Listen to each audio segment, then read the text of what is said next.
There's no doubt that a real, clean, democratic Brexit is now in crisis, and I have to say, I think the lack of leadership from our Prime Minister is the main problem. What about the Donald? Well, of course, he is going to go to the NATO summit next Wednesday to deliver a very tough message. He then comes here on the 12th.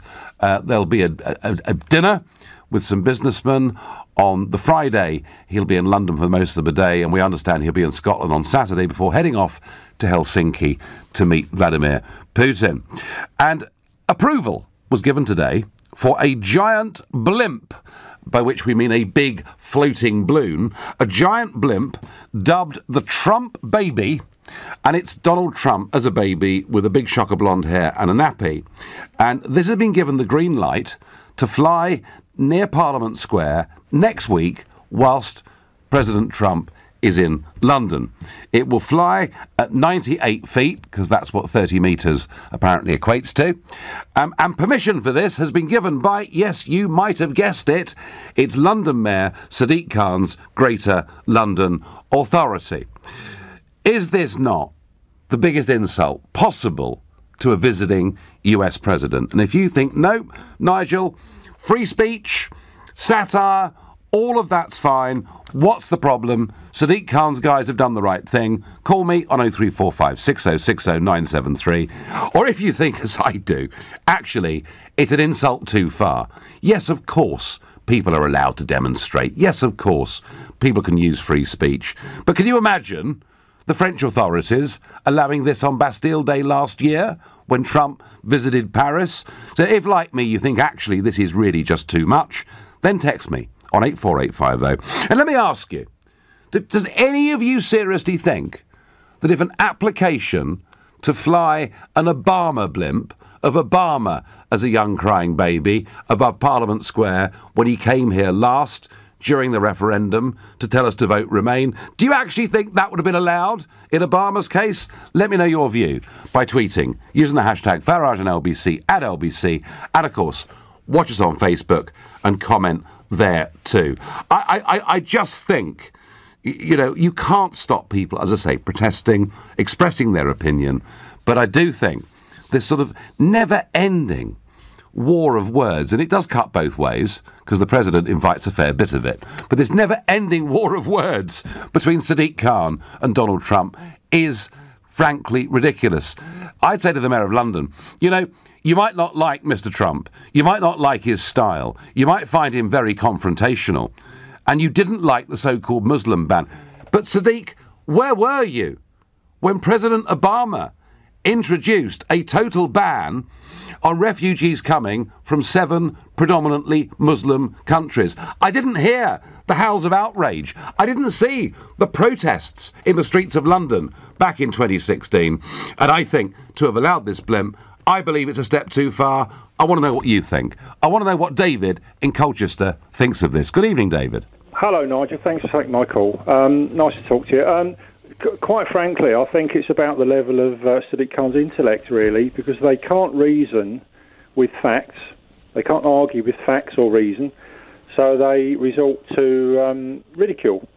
And I just think it's an absolute insult to a country which, not only the president, but to the country which helped England and the Commonwealth in 2 world wars, free Europe from oppression. And I think they've got very short memories, or selective memories.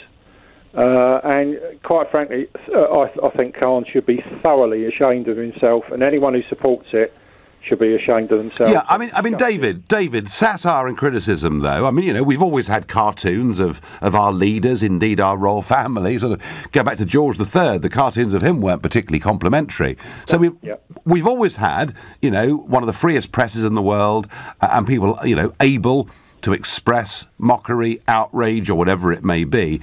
But this is going to be flying nearly 100 feet up in the air in Parliament Square on the day the President of America comes to London. I think it's an insult too far. I agree entirely. I think, I mean, especially the location, Parliament Square, stone's throw from Westminster. Yep. You know, if it was out in somewhere else in one of the suburbs, you could sort of laugh it off as a sort of bit of a joke and this sort of thing. But No, this is just a step too far. I think Sadiq Khan should be thoroughly ashamed of himself, and it's just a totally, as you say, whatever you like about Donald Trump or not, he's the head of state. We should respect that. Invite the man here. Personally, I've got a lot of time for him, but it's a bit, David. It's a bit much, isn't it? I really, no. You know, I just. I'm with you. Fail me, but obviously they don't because I rang. They don't fail you because you rang 03456060973 and gave us your view. David, I thank you. I get on Twitter, will Sadiq Khan allow me to fly a blimp of him? I bet he jolly well won't, Tony. Sylvia's calling from Putney. Good evening, Sylvia. Hello, Nigel. Well, I'm appalled and totally embarrassed about this, Nigel, especially that our so-called mayor has consented to it. He's an utter disgrace. Well, he's no better than the silly little kids and the elderly hippies who delight in this sort of thing. And what a bad impression it gives of our capital city. They're not speaking for me, and I think a police marksman should have permission to shoot it down. Well, I don't know if that's possible, but I really do. I think it wouldn't be very. I mean, it wouldn't be very difficult to do, would it? But I'm not sure live rounds going off in central London's necessarily the best idea, Sylvia, you've ever had. But £50,000, wouldn't it? That they gathered together. Yeah, I mean, look, Sylvia. I mean, you know, people are, of course, allowed to criticise, to mock, to lampoon the President, just as they are our Prime Minister, and maybe after tomorrow at Chequers there'll be a lot more of that, who's to say. But this is a big visual symbol, isn't it, in Parliament Square, 100 feet up. So, Sylvia, you are appalled of Putney. I am, no, yes. It's not in my name, Nigel. No, not in your name. Thank you for your call. And by the way, folks, tell me I'm wrong. Tell me Sylvia's wrong. Tell me David's wrong. Tell me that actually this is a perfectly reasonable thing to do that could be expected of a visiting head of state anywhere in the world. See, the more you think about that, the more you realise it just wouldn't happen, would it? It just wouldn't happen. Come on, challenge me. Tell me I've got this wrong. Tony is calling from Fareham in Hampshire. Tony, good evening. Yes, good evening, Nigel. Yes, I'm thoroughly embarrassed, and I agree with your last caller. He doesn't speak for me. He doesn't speak for many, many people in this country who view America as our greatest ally. The American president is a representative of the American people.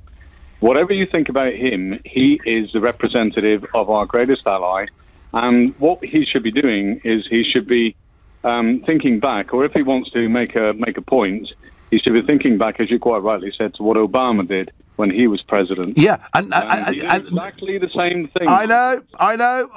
Obama, who supported the death penalty, increased military surges in Afghanistan, stopping, asylum seekers from 7 predominantly Muslim countries, and they didn't say a dicky bird, Tony, did they? No, they didn't, and I'm embarrassed, because there'll be lots of American people in this country, when he visits, and there are lots of American visitors who love this country, and they must think, what the hell's going on here? Why is this person, who is supposed to be a complete neutral, a mayor of the greatest city, one of the greatest cities in the world, cosmopolitan cities in the world, speaking like this about the essential leader of the free world? Whatever you think of him, the next stop after London is Helsinki. Yep. And whatever you think about Donald Trump, he is going to speak to Vladimir Putin. You cannot ignore Putin, and that's his reasoning. And my last point is, Nigel, that if Sadiq Khan wants to get a reality check, he needs to take a trip across the Channel, go to the American cemeteries over in Normandy, and take a long, clean look in the mirror and say to himself, am I really representative or fit to be the mayor of this great city? Yeah, I think the trouble is, Tony, that people are not looking at Trump as the president of America. They're looking at him as Donald Trump. Tony, I take the point. Claire has a different view. She says it's a disgrace that Trump should be allowed to come on a state visit. Well, actually, Claire, it's not a state visit. This is a working visit. He will get to meet the Queen, which he will be particularly thrilled with because he's a massive fan of the Queen. It's not a state visit, but we're told a state visit will follow in a year or two's time. But Claire thinks he should be banned from the country. Quite how that, Claire, serves our national interest is completely and utterly beyond me. And Kay sends me via text, actually, I love it. And I feel like setting up some crowdfunding campaigns to get more of the same blimps ready for the 13th of July. Well, Kay, again, what exactly are you trying to achieve? I mean, do you want to drive Mrs. May's done her best to wreck the relationship between us and America under Trump.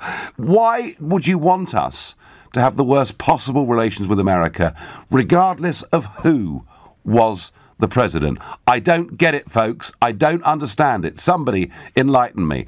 You're listening to The Nigel Farage Show, exclusively on LBC. It's now 7:15. Well, Donald Trump is going to be here on Friday the 13th, and there's going to be protests and marches in central London, and Sadiq Khan's Greater London Authority have given permission 100 feet above Parliament Square for a great big flying blimp of Donald Trump to be displayed, and it's a Trump baby with a big shock of yellow hair wearing a nappy. If you don't believe me, go to lbc.co.uk. Go to lbc.co.uk and see what the Trump blimp will look like. I think, frankly, this is just an insult too far. It's beyond free speech. It's beyond normal satire. Makes London, I think, look ridiculous. That's my view. I can't imagine any other city in the world allowing this sort of thing to take place with a visiting head of state, let alone the most powerful man in the world. That's my view. You can ring 03456060973 and give me a different view if you wish to. And if you've not been catching up with the news today, it is the Novichok poisoning that is dominating everything. Charlie Rowley, 45 years old, Don Sturgis, 44, collapsed at their home in Amesbury, Wiltshire on Saturday, and both remain critically ill. Amesbury is 7 miles away from Salisbury, where the previous Novichok poisoning episode took place. Acres of speculation about did they come into contact with a discarded garment that had been worn. Nobody, seems to me, knows what is actually going on here. But the Home Secretary, Sajid Javid, did today give a statement in the House of Commons. Let me be clear. We do not have a quarrel with the Russian people. Rather, it is the actions of the Russian government that continue to undermine our security and that of the international community. We will stand up to the actions that threaten our security and the security of our partners. It is completely unacceptable for our people to be either deliberate or accidental targets, or for our streets, our parks, our towns to be dumping grounds for poison. Well, it's the same story. It's the Russians that did it. The government are absolutely convinced that it was the Russians that tried to knock out the former spy who'd turned against them. No one knows absolutely whether that's true. There is a fairly big consensus around that point of view. Others are more cynical. We will see what happens. But clearly, for anybody living in that part of Wiltshire, this is a very, very worrying development. Of that, there's no